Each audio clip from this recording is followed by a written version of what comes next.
Allez, salut à tous et bienvenue pour le match. Donc là, on va comparer deux éditions de jeux. Donc on va comparer le Sonic All-Star Racing Transform sur la Wii U, estampillé édition spéciale, contre le Sonic All-Star Racing Transform édition limitée de la Xbox 360, et aussi avec la petite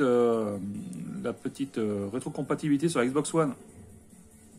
Donc déjà, on va comparer les boîtes. On va commencer par la Wii U. Donc estampillé édition spéciale. Alors qu'est-ce qu'elle a de plus? Donc on a des contenus bonus, donc qui est déjà aussi dans la version 360. Alors la différence, c'est que sur Wii U, nous n'avons pas besoin de code de téléchargement pour pouvoir accéder à ces petits contenus en bonus, alors que sur la 360, on a un code de téléchargement avec un flyer qu'il faudra rentrer pour pouvoir télécharger les contenus. Donc on a le personnage de Metal Sonic, on a deux courses de Outrun Bay, et puis les stickers digitaux. Bon, ça c'est des trucs... le Ralph, il est présent dans les deux versions. Et là, comme on peut voir, on a un multijoueur jusqu'à 5 joueurs, donc 4 joueurs sur écran télé, on va dire, plus 1 sur le gamepad. Et il y a deux modes, alors le mode Monkey Ball et Shinobi, donc je sais pas, par contre je sais pas trop à quoi ça correspond. J'ai pas eu accès encore. Et qu'on n'a pas donc sur la version 360. Et on a le gamepad qui sert de carte et de rétroviseur. Bon, honnêtement, quand tu joues, tu regardes pas ton gamepad, donc je vois pas trop l'intérêt. Et aussi on peut jouer avec son Mi, pour ceux qui aiment bien jouer avec les Mi, moi ça c'est pas trop mon cas. Et quand on joue tout seul, donc il faut obligatoirement, c'est indispensable, avoir c'est marqué là, nécessaire, donc d'avoir le gamepad pour jouer, et les 4 autres, jusqu'à 4 autres joueurs peuvent utiliser différents contrôleurs comme la manette Pro, la Wiimote en mode inclinaison, avec le Nunchuk aussi, avec les manettes style GameCube. Et puis le même système d'inclinaison, mais avec le volant, on peut mettre la Wiimote dans un volant. Donc là on voit bien de 1 à 5 joueurs en local. Donc ça c'est pour la version Wii U. Bon, dedans il n'y a pas grand chose, il y a quand même une petite notice. Il y a le petit VIP. Une petite notice en format entre guillemets poster. Rien de foufou. Donc sorti en 2012. Développé par Sumo Digital. Donc dans les différentes versions, c'est sorti à peu près au même moment, à quelques semaines d'intervalle. Donc là pour la version 360, donc on a une édition limitée. Bon, je crois qu'il n'y a que celle-là qui existe dans le commerce. On a un petit reflet sympa sur la jaquette, avec du brillant sur les véhicules et sur le titre. Ça c'est vraiment sympa. On a aussi un petit brillant à ce niveau-là, au niveau des petits points là. Donc on n'a pas forcément la même tranche. Et au dos, donc on a la même chose. Donc contenu, là il devient téléchargeable, donc avec le petit flyer. Et forcément on n'a pas le gamepad. Donc moins de comment dire de joueurs, on peut jouer qu'à 4 joueurs, c'est déjà pas mal. Et du coup il n'y aura pas les deux modes, donc le mode Monkey Ball et Shinobi qui est présent sur la Wii U. Sinon le jeu reste le même. À l'intérieur donc on a une petite notice qui est un peu plus fournie que sur la Wii U. Le petit flyer avec le code au dos, avec la course à Outrun, chez Outrun, et puis les autocollants et puis le Metal Sonic. Et on a aussi une petite pub pour Sonic. C'était pour des bouquins Sonic. Donc voilà pour la comparaison des deux boîtes. Maintenant on va comparer les deux jeux sur les trois supports, donc Wii U, Xbox 360 et rétrocompatibilité sur Xbox One. A tout de suite. Allez, c'est parti. Donc là on est sur Xbox 360. Donc je vais prendre toujours à chaque fois la même course et le même personnage pour pouvoir comparer efficacement. Bon, j'espère que ça va bien rendre à l'écran parce qu'aujourd'hui il fait pas très beau dehors là, donc la luminosité est pas terrible. Donc là on a les gâchettes gauche et droite, donc la droite c'est pour accélérer, la gauche c'est pour drifter. On a le rétroviseur qui est le bouton X, le bonus activé avec le bouton A, et on a des vibrations aussi dans la manette. Donc on va faire la première course. Donc là j'ai mis en mode moyen. Donc là graphiquement c'est pas trop mal. Pour un jeu qui a 20 ans. Faut pas oublier. Donc le but c'est de drifter pour avoir des turbos. Quand on saute on a un salto à faire. Bon là j'ai raté. Pour pouvoir rajouter du turbo. Les petits bonus. Voilà. Donc c'est assez propre hein, sur la 360. Donc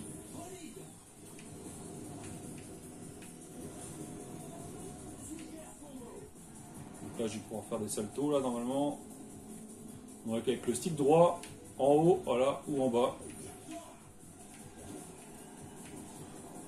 C'est un jeu qui est assez rapide. Hein.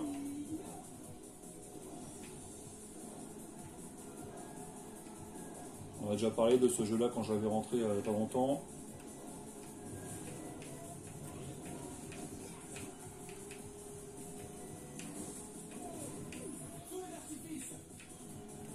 C'est vraiment le concurrent direct de Mario Kart. Même si moi je ne les considère pas entre guillemets adversaires parce que chacun est différent. Et chacun est aussi plaisant à jouer.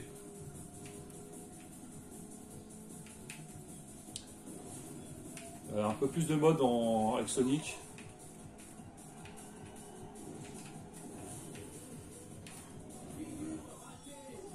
Et là la petite particularité de celui-là, voilà, c'est la transformation des véhicules.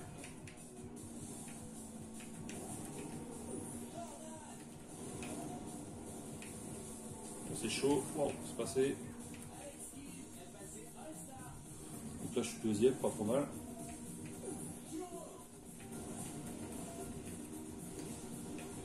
Donc là on est dans l'univers des jeux Sega, hein, avec les personnages Sega.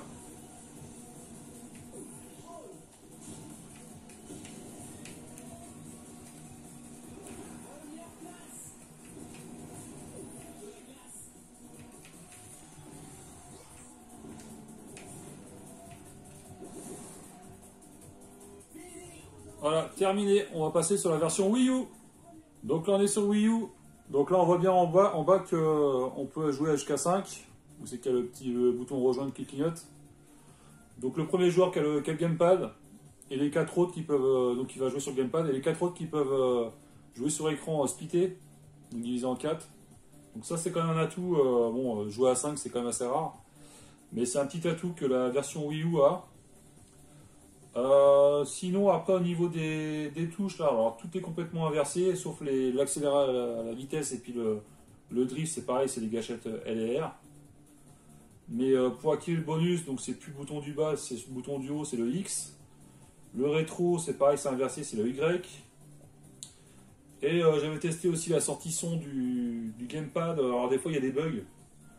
Surtout sur des, comment dire, des commentaires ou des bruits assez forts. Il y a des coupures, des ruptures. Et puis donc la version Wii U avec le petit supplément bonus qui est automatiquement téléchargé pendant la mise à jour du jeu avec la baie de Outrun en course en plus. Le mode Monkey Ball et Shinobi, donc ça je sais pas trop vraiment. Je pense que c'est un mode de jeu, c'est pas des courses, donc ça doit être des petits bonus. Peut-être que sur des parties à plusieurs en local. Donc on a le gamepad qui sert de carte, donc on peut voir les adversaires, qui sert aussi de rétro apparemment. Bon, c'est comme je dis, quand on a la tête sur l'écran, on regarde pas forcément le gamepad, c'est assez anecdotique. Et alors moi j'ai des petits problèmes de vibration sur le gamepad. Ça a du mal à vibrer, même j'ai du mal aussi à faire les saltos. Là je vais réessayer, mais tout à l'heure j'avais essayé, ça marchait pas. Donc c'est parti, on va pouvoir comparer déjà techniquement la différence entre les deux versions.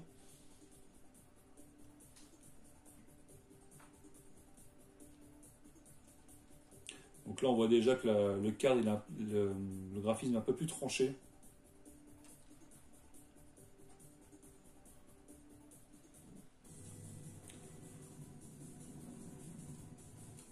Donc graphiquement ça peut pas équivalent. Alors, le problème c'est vraiment le gamepad, pour jouer avec le gamepad c'est pas évident la prise en main. Donc moi je trouve que déjà graphiquement on voit sur la ligne d'horizon c'est pas ouf. Il y a beaucoup de flou.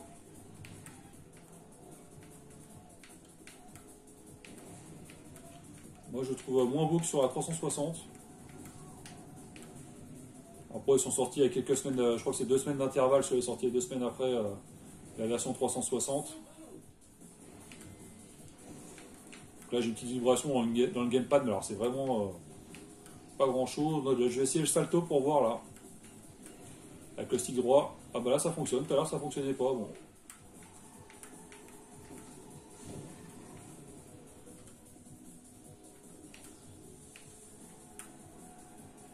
Donc faut toujours drifter pour... En fin de compte on a tout le temps le bouton enfoncé sur l'accélérateur. Et il faut juste appuyer sur le drift au bon moment pour être pas trop mal. Là, je suis en mode All-Star. Invincible.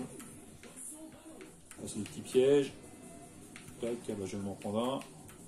Il y a des petites pièces à récupérer pour... Qu'est-ce qu'il me fait là? Alors il y a des bugs. Alors j'ai déjà vu tout à l'heure, il y avait aussi un bug. Sur une course, j'étais carrément à l'envers. Et je sais pas ce qu'il m'a fait. Donc sur la version Wii U, apparemment il y a des bugs. Non, c'est impeccable, on l'a vu en live. Donc graphisme moyen, bug. Pour l'instant, on tranche plus vers la 360.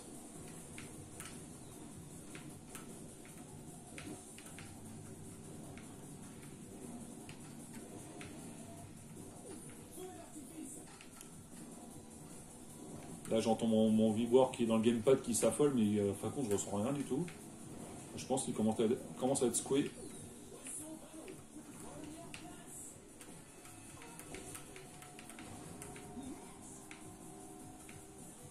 Alors là, graphiquement c'est pas foufou hein, sur la Wii U. Hein.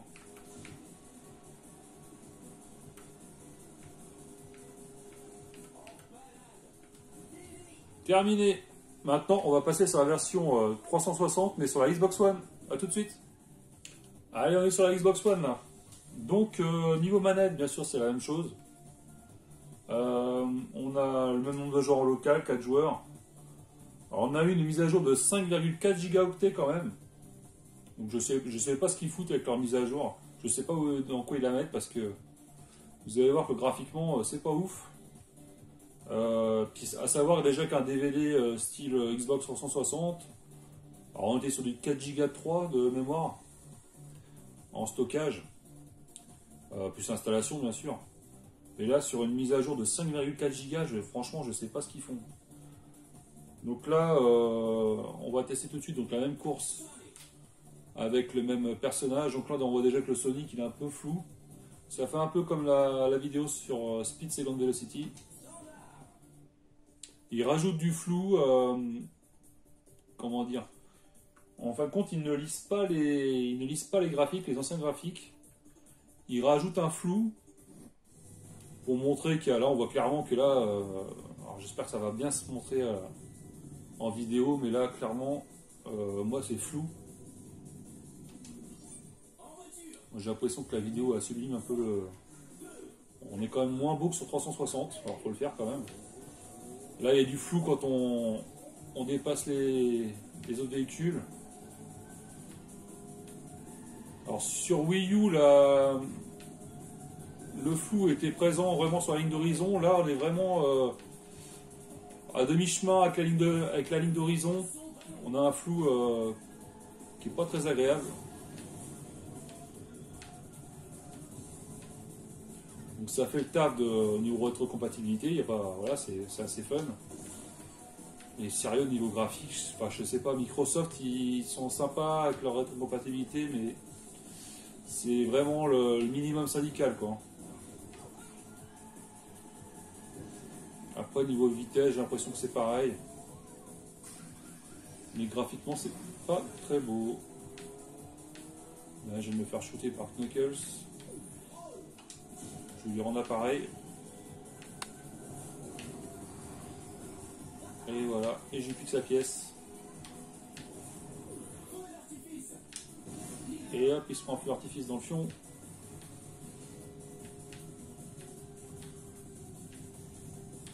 Donc ouais, assez déçu pour l'instant sur le niveau rétrocompatibilité de certains jeux. Parce que le fait d'être rétrocompatible c'est bien, mais si ça apporte pas grand chose au jeu de base, à moins que de ne plus avoir de 360 chez soi et puis et d'avoir que de la Xbox One, bon bah là forcément la question se pose pas. Mais du coup là ouais, je suis un peu déçu. Bon. De toute façon je vais continuer mes tests. Le prochain jeu bah, ça sera Crysis 2. Donc ça sera un match entre la version PS3 et 360 qui est aussi rétrocompatible.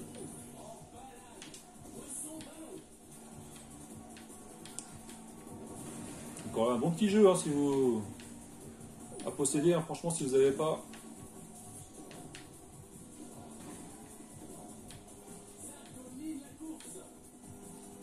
Et voilà, terminé.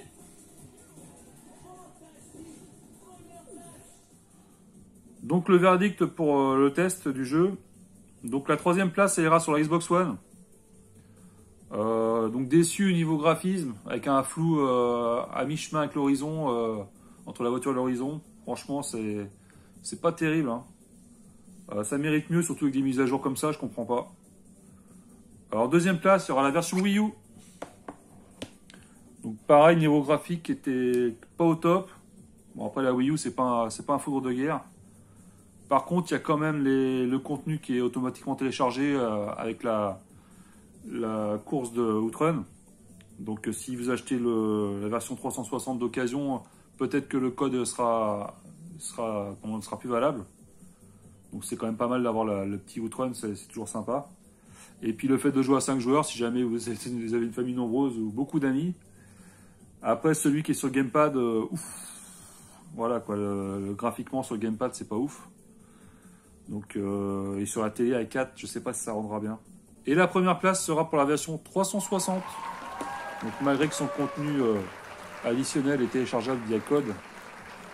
Et puis franchement on a une belle jaquette. Déjà niveau esthétique, il n'y a rien à dire. Et par curiosité, je vais sûrement me prendre la version PS3 pour comparer encore plus. Ça serait sympa de voir la différence.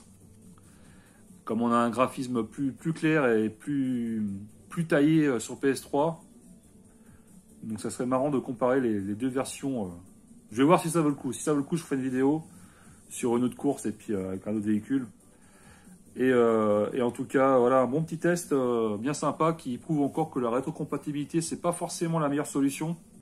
Chacun a son appréciation. Après, au niveau de la vidéo, je sais pas si on s'est rendu bien compte de la différence au niveau graphique. Moi, sur l'atelier, je la vois très bien. Donc, à vous de faire votre propre avis. Bon, c'est un jeu qui a quand même une petite cote en dessous de 10 €. Généralement, on ne le trouve pas. Il faut compter entre 10 et 15 €. Mais le prix vaut le coup. Hein. C'est quand même un super jeu et bien fun. Et qui n'égale pas un Mario Kart, mais qui est différent d'un Mario Kart. Donc, c'est à posséder dans la collection absolument. Donc je vous remercie d'avoir regardé. Je vous dis à plus. Salut!